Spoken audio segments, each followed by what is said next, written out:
цацруулж байгаа гэсэн.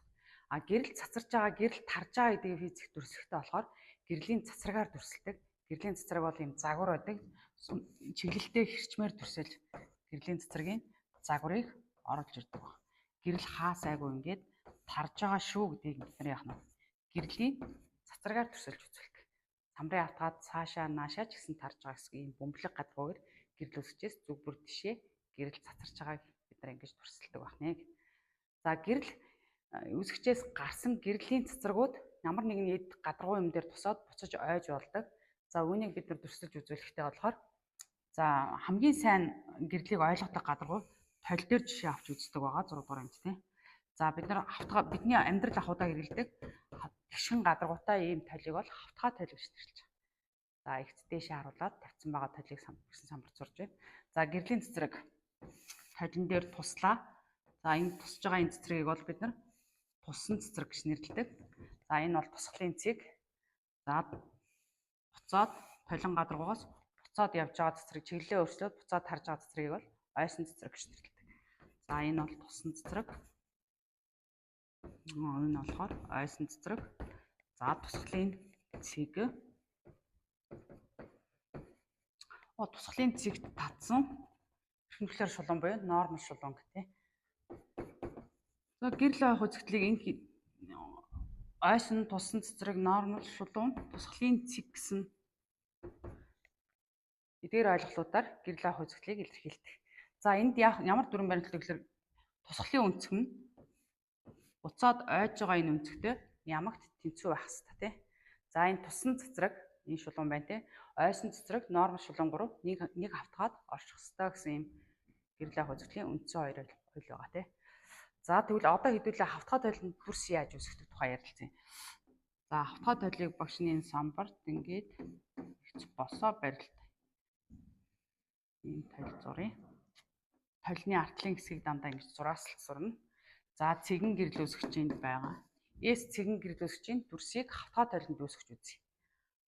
За толинд дүрс байгуулахдаа бол ер нь эс гэрэл үүсгчээс зөндөө олон цэцрүүд гарч байгаа ч гэсэн дурын 2 цэцрийг аваад байгуулалт хийгээд яг гэрэл авах үзэгдлийнхаа дагуу байгуулалт хийгээд байгуулж болдог тий. За эс цэгээс 2 дурын 2 цэцрийг авъя. 1-р цэцрэг, 2-р цэцрэг.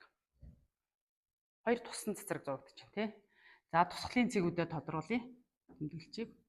За тэн дээр эрхэмлэлээр шулуун буюу толны автгаад яг 90 градус үүсгэсэн энэ шулууныг нормал шулуун гэж.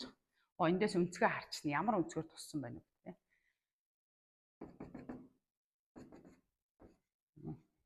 Нормал шулуун. За буцаж тусгалын цэгээсээ буцаж ойх ёстой. Энэ бол ойсон цэцрэг. За дараачийн ойсон цэцрэг бас. Толин дээр 2 туссан цэцрэг, 2 ойсон цэцрэг зурагдлаа. Та яг ижил туссан өнцгөрөө ижлэхэн өнцгөрөө ойсон гэсэн. За одоо энэ ойсон цэцрэгүүдийг толны арт талд үргэлжлүүлэх юм бол огтлцол дээр нь бол эс гэрэл үүсгчийн дүрс буюу эс зураастай гэдэг. Эс штрих гэдэг хэлждэг. Энэ бол гэрэл үүсгчийн дүрс нь гэсэн үг. Хавтгай толны дүрс байгуулалтаа ингээ 2 цэцрэгийн байгуулалтаар байгуулж болдог. За хэрвээ хэрчим байх юм бол яах юм бэ гэдэг. Эсвэл гурвалжин дүрс байвал яах юм. Тэгвэл яг оройн цэгүүдийг нь ашиглаад хамгийн захын цэгүүдээр нь бид нар байгуулалт хийж бол яг цэгийн дүрс байгуулж байгаа юм дээр AV гэсэн хэрчим байг тий. A цэгээс 2 хэрчим 2 цэцрэг B цэгээс ч гэсэн 2 цэцрэг гаргаад яг энэ S цэгийн дүрс байгуулж байгаа юм шигээр байгуулж болно гэсэн. За хавтгай толин дээр бол хамгийн энгийн дүрм нь юу гэхээр ерөөсөө энэ B толиноос ямар зайд байсан яг тийм зайд байсан. Толины хавтгай энэ шулууны тэмдэглэгийн дагуу ингээд нугалахад яг давхцаж явах хэрэгтэй. Энийг толин тэгших юм гэж нэрлэдэг. Тэгвэл A, B гэсмийн дүрсийг бид нар бас амархан байгуулчих болно тийм.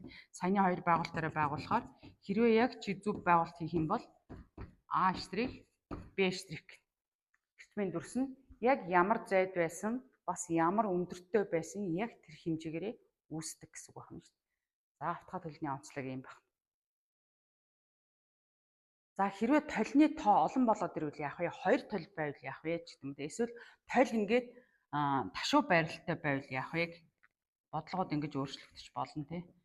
За толь нь ингээ хазгай байралт. Өнцөг үсгээд байралт. Манай А, Б хэрчмэнд хуучин шиг ингээд байж байгаа гэсэн үг тий. А, Б цэгүүдээс бас яах нь цэгүүдээс тусан цэцэргүүдээ гаргаад байгуулт хийж болох хамгийн энгийн амархан арга нь юу гэхээр энэ А цэгтэй толиноос ямар зайд байгаа юм. Б цэг ямар зайд байгаа яг л тийм зайдаа үүсгэнэ гэсэн үг. Энэ бол А штрих, Б штрих. Яг толины даваа нуулахад тэгшимтэй байх ёстой л гэсэн. За энэ дүрмийн дагуу бид нар хавтгай толинд ихсэж багасаагүй толины арталд үүссэн ийм дүрсийг бид нар хуурмаг хэвийн дүрс гэж нэрлэж байгаа. Хуурмаг хэвийн дүрс.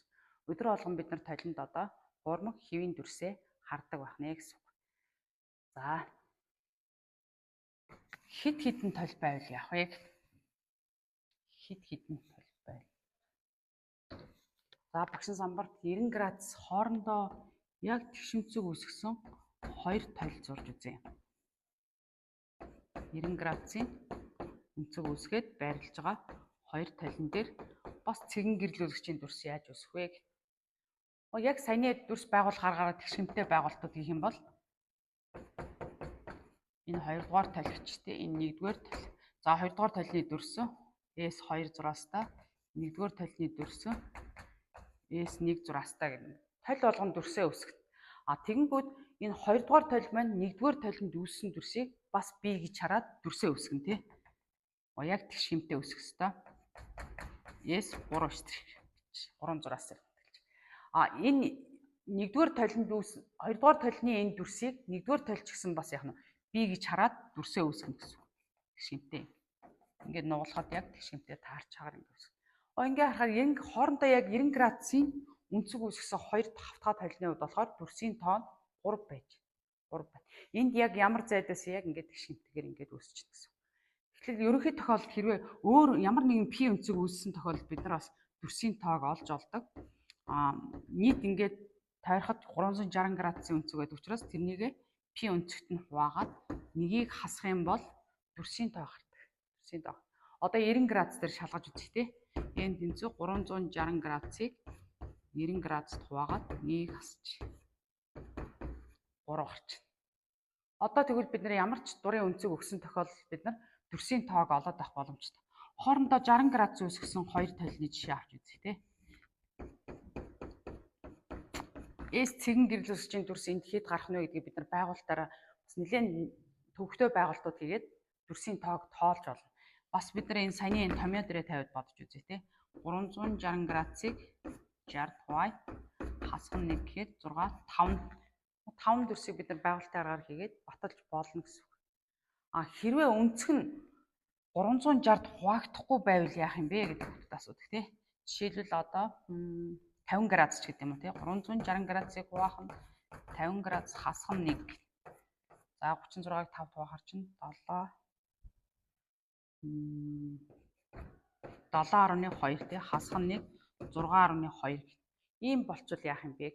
Бүхэл хэсгийг л авна гэсэн. 6 ширхэг дүрс үүсээд 7 дахь дүрс үүсч амжихгүй сарнична гэсэн үг байхгүй юу?